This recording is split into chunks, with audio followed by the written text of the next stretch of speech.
Okay, so people have told me about you telling the story about your trip around the world. Right. Okay, so now I heard, and I don't know if this is accurate, that you were sitting around and you heard someone was going to go do it, and you said, "Well, why don't we do it?"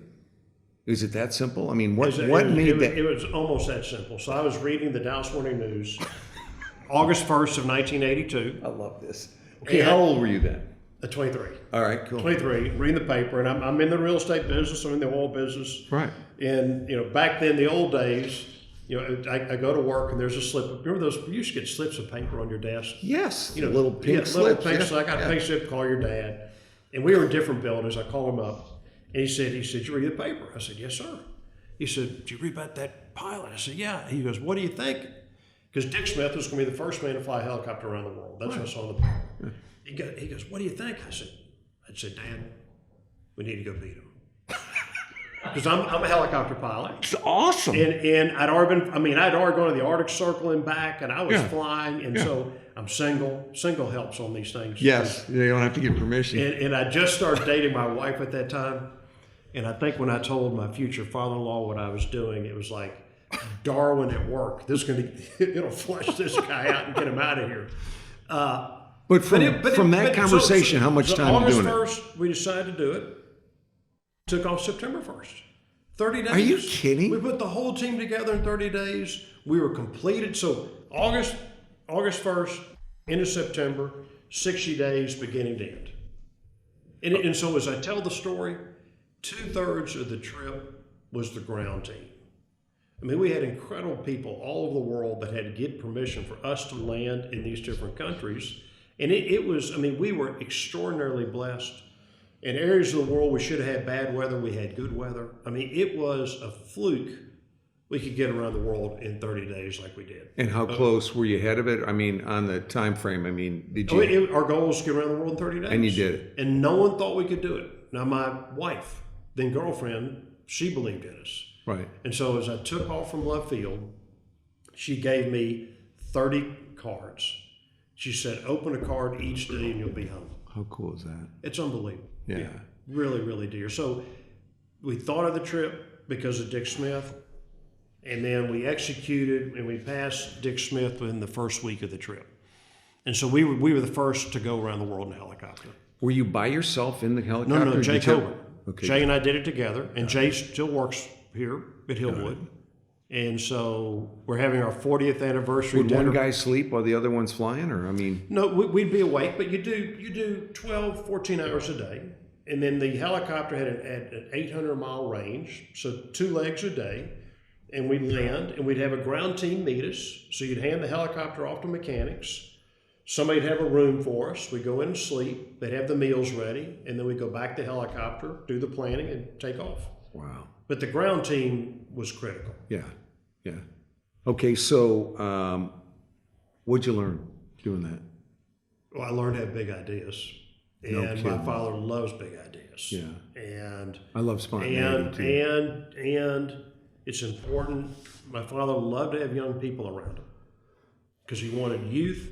I said, why do you want all these young people around? Because he goes, Ross, you don't know any better.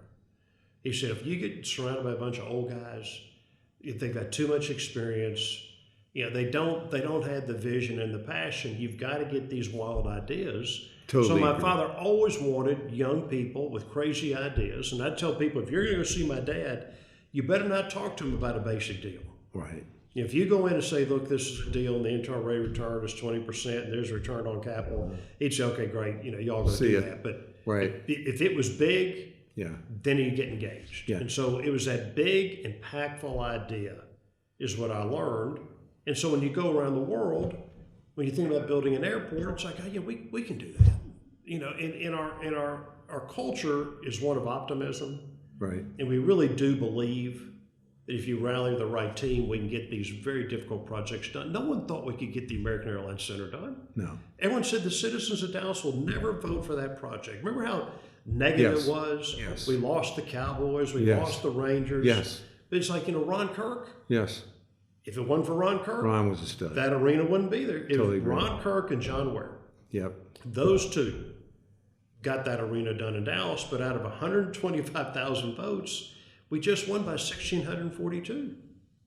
I mean, so you look at victory today, you look at that whole project, 1,642 votes, less than 1%, little over 1% of the vote allowed that project to happen. If we didn't have that vote, the American Airlines Center would be in Arlington. Well, look it's been such a boon to the city, too. It's I mean, huge. it's just unbelievable. But remember, Don Carter had a vote in Louisville 2 years prior. Yes. He had landed a contract, and if the citizens of would've been Louisville, horrible. Texas had voted for that arena, you'd be watching basketball in Louisville. That would be horrible. No, but this is where, I mean, Bill, it's like, can you imagine how different our city would be? Yeah. But this is, it goes back to this public-private partnership, the positive attitude we have here. And then we've got these great public leaders. I mean, you've got a Ron Kirk, and you had a John Ware, and you had a Bob Bowling. Yeah, people that step up. Who did Alliance in Fort Worth. And now we have Eric Johnson. We've got these great young leaders in this city that really have the vision for the city. I think there's a lot of people that I really have a passion and care for the city, though. I do think a lot of our peers, and as well as politicians, they really do care. That's why we're here. I agree. And the reason we've got such a great city, Bill, is we've got a great real estate industry. You cannot have a great city if you don't have great real estate developers. Right.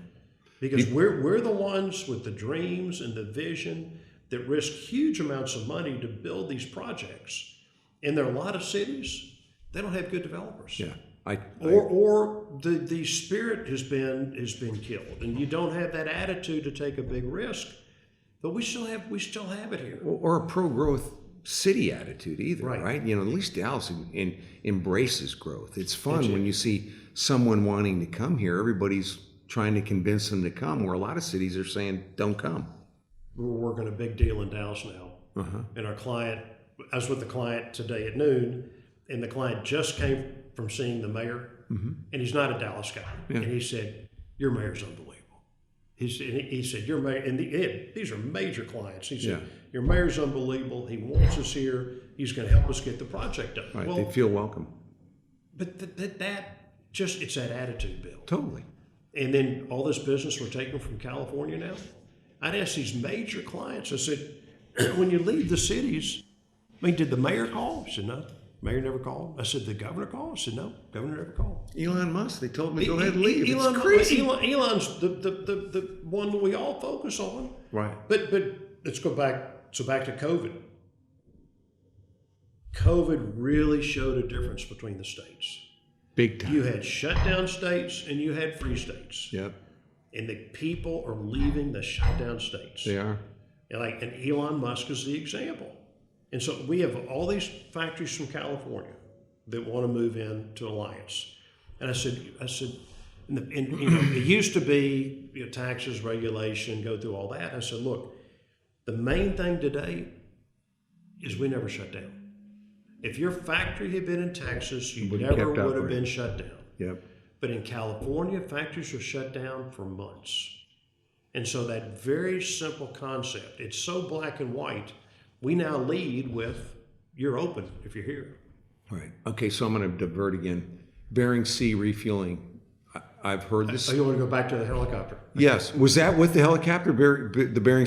Okay. I didn't know that was really. That was off the coast. That's off the coast of Russia. So tell me what happened. Something must have happened there. Well, first of all, we asked the Russians to let us in. And the Russians said, no, you can't come in. We couldn't land in Russia. We didn't want to land. So the only way to go from northern Japan to the tip of the Aleutian Islands, Shimia, was you had to land at sea. And so we went to American President Lines. They had a container run that went San Francisco to Tokyo.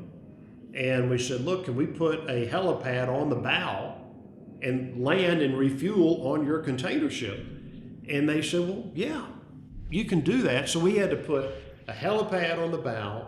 We put jet fuel on the container ship. We taught the crew how to refuel a helicopter, but then neither Jay nor I had ever landed on a ship before. Right. And so we had to we got a retired Coast Guard pilot to ride on the ship to teach because the captain had never landed. Right. He'd never done at sea landings. Right. So he had all these rookies and one veteran.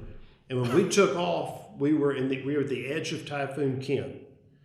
And so we should have had a headwind, but we had a tailwind. And when we found that ship, we had like a 50-foot sea and a 40-knot wind. So it wasn't perfect. And we had only about 20 minutes of fuel left. So the motivation was very good to get on that ship. It's the only option we had. And we came in and we landed, and we got very hard landing, but we're so light we didn't do any permanent damage. And so they refueled it, but the ship was so rough we couldn't take on a full fuel tank, full load of fuel. And so from the ship to Shemia, I was running the fuel calculations. We were going to miss the island by about an hour. And then literally we had a headwind, and about 3 hours out, the wind died, and we made it. So you Again, made it just the Lord took care of us, Bill. right. And that's not how you want to be a professional pilot. Right. But it was just pure good fortune Wow. that we made it in.